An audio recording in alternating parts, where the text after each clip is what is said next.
je suis Dr Kaba, maître 2. Nous allons voir aujourd'hui comment représenter l'histogramme dans le R Studio.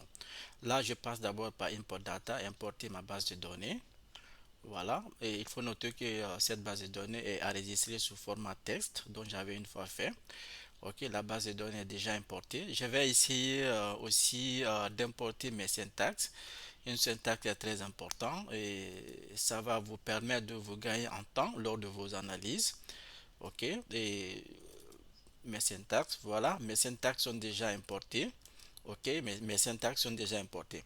Ok, et maintenant, pour utiliser une base de données dans le R Studio, je vous conseille d'attacher la base de données. Cette fonction attache va vous permettre d'utiliser, de gagner en temps et la non-utilisation du symbole $. Maintenant ici, le nom de ma base de données ici c'est met. Ok. Donc vous voyez ici c'est met. Donc, et la fonction attache, la base de données met est déjà attachée. Je vais ici aussi de revoir le nom de mes variables. Ok. Le nom de mes variables. Et j'utilise toujours met. Ça c'est le nom de ma base de données. Voilà, c'est le nom des variables qui se trouvent dans cette base de données. Ok.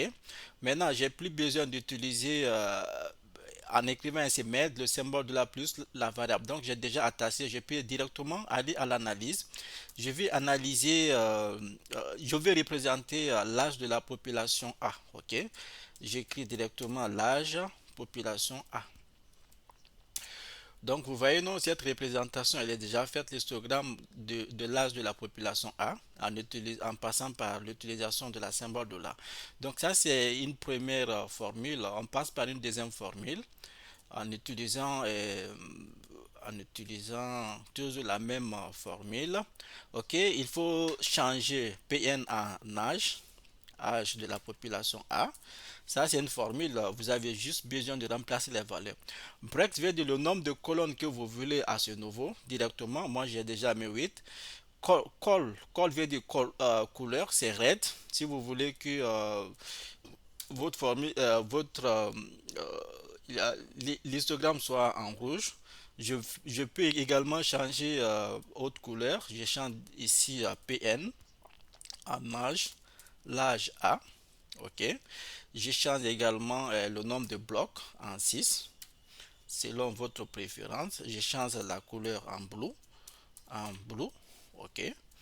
Donc, vous voyez directement cela. Donc, je passe aussi la troisième formule directement pour gagner en temps. La troisième formule pour la représentation sur, à travers l'histogramme.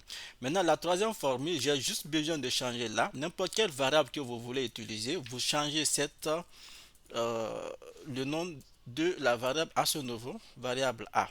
OK? Il faut noter que partout où il y a X est déjà représenté par AGA. Vous voyez, X est là. C'est-à-dire le nombre de blocs, la couleur est là, et le nom de la base XLab, c'est-à-dire âge de la population A. Donc, si vous avez affaire avec une autre variable, vous changez directement le nom par là.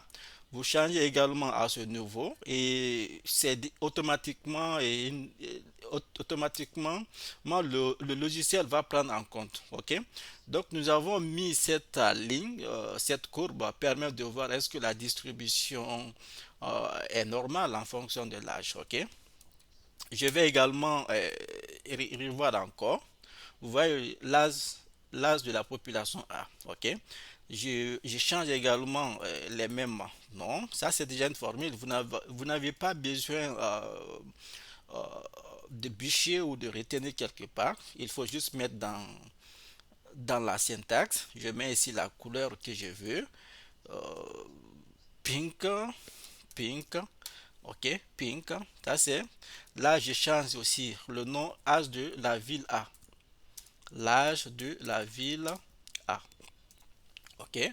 Donc, et tout le reste est automatique. OK.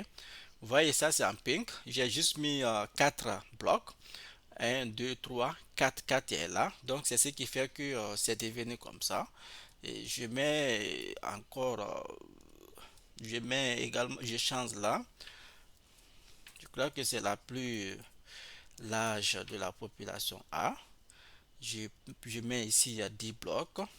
dit Brex.